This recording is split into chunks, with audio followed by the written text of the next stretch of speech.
तो उसको हमने हमेशा डांटते रहते थे कि खाना पीना खाया करो तुम लोग, ऐसे आंधी आएगा तो उधी आ जाओगी।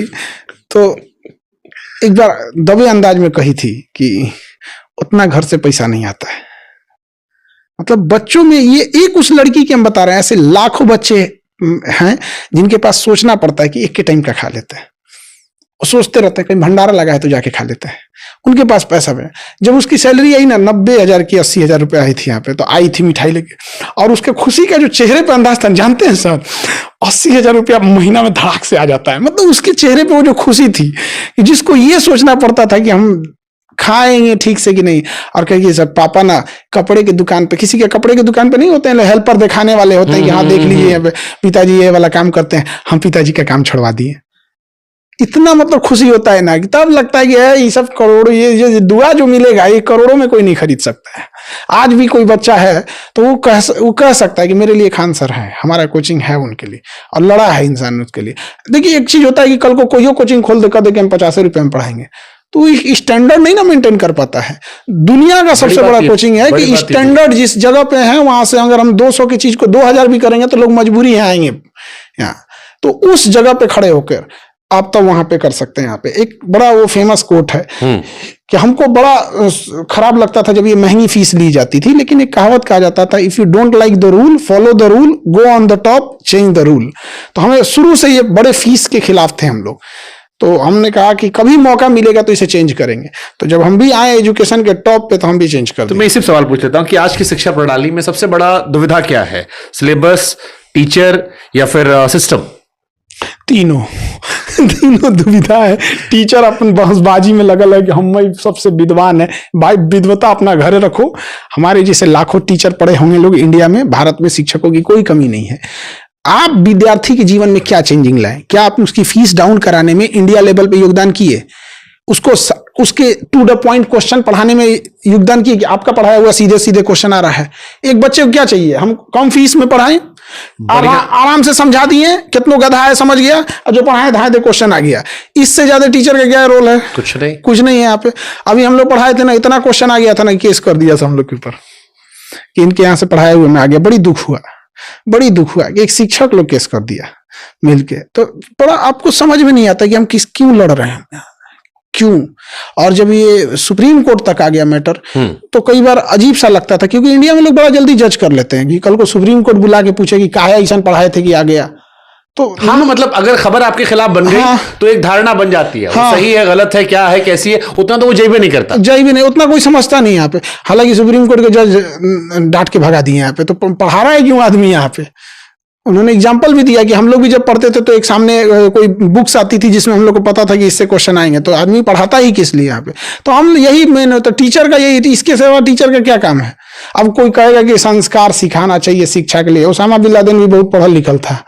हाँ, दुनिया का जितना खतरनाक काम है पढ़े लिखे लोगों ने किया है। सही बात है। माँ बाप के समय जो संस्कार से घर से मिलता है वो बहुत जरूरी होता है। एक इंसान का अपना मानवता क्या होती है, वरना स्कूल को प्रोफेसर सब तो अभी यहाँ पे देख रहे हैं, यहाँ पे अफजल गुरु अनपढ़ बोलिएगा।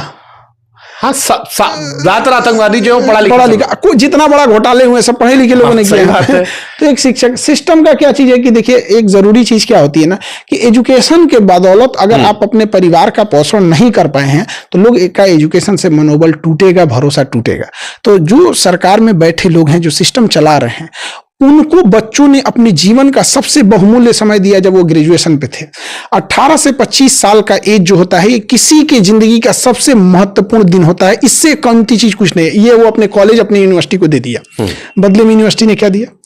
आपने तो उससे जिंदगी का सब कुछ छीना। बदले में फोटोबाजी, हवाबाजी, कुछ नहीं। अगर ग्रेजुएशन करके निकल रहा है, कोई 25-30 हजार की नौकरी नहीं कमा रहा है ना, तो कहते हैं आग लगा दे ऐसा व्यवस्था के ऊपर। बट आज 70% कॉलेज ऐसे ही है, वो किसी काम के नहीं है। यहाँ पे आप 4 साल रख के उसको कुछ नहीं सिखा पाए। हाँ, सही बात है। हाँ, आपके पास स्किल्ड ही नहीं है यहाँ पे। आप उसको एडिटिंग तक नहीं सिखा पाए, आप उसको बेसिक किसी फील्ड में देखिए, कहीं पे भी। तो हमको ये नहीं समझ में आता गया किस लिए था यूनिवर्सिटीज में। सही बात है। इस देश में सारे अब तो बड़े बड़े संस्थानों में हालत हो गई कि निकल के बच्चे कुछ नहीं कर रहे। देखिए, सबसे बड़ा चीज क्या है ना, बेवकूफ बनाने के लिए ऐसा बेवकूफ बनाओ ना कि बेचारा सामने वाला समझ में ना आए कि शिक्षा ग्रहण करो, ये करो, क्योंकि इसका कोई नाप नहीं होता, मानक नहीं होता है यहाँ पे। सबसे अच्छी चीज होती है कि भैया आपने उसे ग्रेजुएशन कराया 4 साल, अब तो ग्रेजुएशन 4 साल का हो गया, आप 2 साल उसको रगड़ के पढ़ाओ, लास्ट के 2 साल आप उसको स्किल सिखाओ कि आप दवा बनाने की कंपनी में कैसे जा सकते हो, एमआर ही कैसे बन सकते हैं, मार्केटिंग कैसे, जो मन वहां पे 50-75 जो नौकरी करना हो, जो करना है आप वहां पे स्किल सेंटर करो। उसके बाद जब वो हो जाए तो लास्ट का 6 महीना आप उसको फील्ड में उतारो कि अब तू कमा के दिखा, उतना कमा के दिखा। तो मार्क्स जो होता है जिसे हम लोग प्रैक्टिकल में नंबर देते हैं, तो उसमें भी उसको नंबर मिलना चाहिए कि हाँ भैया तुमने इतना कमा के दिखाया है, तुमने इतना बिजनेस करके दिखाया है, ये करके दिखाया है। सर मैं हमारी फील्ड का कहता हूं, इस देश के 90% या 95% मीडिया संस्थानों में बच्चे पढ़कर डिग्री लेकर स्पष्ट हिंदी लिखना नहीं सीख पाते। अब आप यकीन नहीं मानेंगे, जब इंटर्नशिप करने बच्चे आते हैं तो आप सवाल पूछे कि आपको हिंदी लिखना आता है, वो कहते हैं नहीं। और हम पूछते हैं कि हिंदी पत्रकारिता करने, और ससुर हिंदी नहीं लिख पाते, कह रहे सर किसी ने बताया ही नहीं। अरे हमने कहा अब इससे ना सोचिए क्या वो होगा। ना हिंदी बोलना आता है ना हिंदी लिखना आता है। आप कह दीजिए गिनती सुना दो, वही बचपन सुने हैं। आप हमारे एजुकेशन सिस्टम में कह दीजिए ना कि आप पढ़ाई कर रहे हैं तो पैसा कमाना जरूरी है, लेकिन अगर आप ये डायरेक्ट कह दीजिएगा तो भड़क जाता है। अरे पढ़ाई का मतलब ये थोड़े होता है, काहे नहीं होता है, क्यों नहीं होता है? फिर एक एग्जांपल देगा, फला आदमी पढ़ा नहीं था तो ये भी कर दिया। पढ़ाई बेसिक चीज है, जरूरी होती है, लेकिन आप बताइए कोई इंसान पीजी कर लिया है, पीएचडी कर लिया, खाली बैठेगा तो समाज में पढ़ाई के प्रति भरोसा टूटेगा। True. आज कोई लड़की हम लोग यहाँ से पढ़ के आती है तो हम लोग उसको अगर थोड़ा कमियां भी रहती है तो हम लोग विशेष ध्यान देके उसको आगे बढ़ाते हैं। रीजन क्या है हमें पता है कि अगर ये अधिकारी बन के अपने गांव में गई ना, न जाने कितनी लड़कियां पढ़ के आगे बैठेंगी। लेकिन अगर वही है कि अगर वो खाली हाथ लौटी ना तो उसके ऊपर 20 लोग उंगलियां उठाएंगे कि पढ़ती थोड़ी थी, ये थोड़ी थी, वही थी। हाँ, दिल्ली गई होंगी, पटना गई होंगी, ये कर रही होंगी। उंगलियां उठाने के लिए बहुत लोग हैं इस चीज के लिए। अच्छा, इस देश में सर ये मानते हो आपके सरकारी स्कूल अगर प्राइवेट स्कूल के आसपास आ जाए तो हमारे देश की ग्रोथ और तेज हो सकती है? क्योंकि अभी मैं गया था एक कार्यक्रम में और बड़ी बातें चल रही थी कि 2047 तक हम देश को दुनिया का नंबर 1 देश बना देंगे। सबसे बड़ा झूठ चीज है, ये सबसे बड़ा झूठ है। देखिए ये बेवकूफ बनाने का तरीका है। 2047 तक आधी पीढ़ी मर चुकी होगी, आपकी बातों को भूल चुके होंगे। 2025 में क्या चेंजिंग लाइएगा आप ये बताइए। अगर 2047 तक आप देश को बदल सकते हैं तो उसके हिसाब से 2025 का आपने गोल सेट किया होगा, किए होंगे। आप 25 में क्या चेंजिंग लाइएगा, 47 तक ना आप रहेंगे, इतना ये राजतंत्र नहीं है। ये सबसे बड़ा बेवकूफ बनाने का तरीका है। जब आप 2015 में रहेंगे तो कहिएगा 2022 में किसानों की इनकम दोगुनी कर देंगे। हो गया दोगुना? आत्महत्या रेट भले बढ़ा होगा, नहीं हुआ ना। ये सबसे बड़ा बेवकूफी है ये चीजें। आज हमको क्या करना है ये नहीं दिख रहा है। आज करप्शन है ये नहीं दिख रहा है, बाबर के समय का करप्शन दिख रहा है। आज हमारे सामने घटनाएं हो रही हैं, समाज को झकझोर देने वाली घटनाएं हो रही हैं, वो नहीं दिख रहा है, लेकिन दिखता है हमें तो 400 साल 500 साल पुरानी चीजें दिख रही हैं। तो अगर हमको बेहतर करना हो, मान लो हमें एक लक्ष्य लेकर चलते हैं कि हमको भारत को बेहतर करना है और एजुकेशन से ही सारी चीजें बेहतर होती हैं, आपके हिसाब से इंडिया में क्या चेंजेस होना चाहिए? सबसे बड़ा चीज क्या है कि आप जब हम कहते हैं इंडिया को बेहतर करना है, यहीं से हम लोग अलग रास्ते पे भटक जाते हैं। इंडियंस को बेहतर कीजिए, इंडियंस को। आप एक इंडियन आदमी, एक गांव का इंसान अपनी बूढ़ी माँ का इलाज नहीं करा पा रहा है, उसके घर में प्रॉपर लाइट की व्यवस्था नहीं है, वॉशरूम नहीं है, शौचालय नहीं है, अगर उसको किसी बढ़िया शादी ब्याह में जाना है तो उसके पास अच्छे कपड़े नहीं है। गिफ्ट का दौर ऐसा चला गया कि गरीब इंसान अब मिलने से कतराने लगा है। आप जाके देखिए, कोई फल खरीद रहा है तो गरीब घर का आदमी नहीं खरीद सकता है।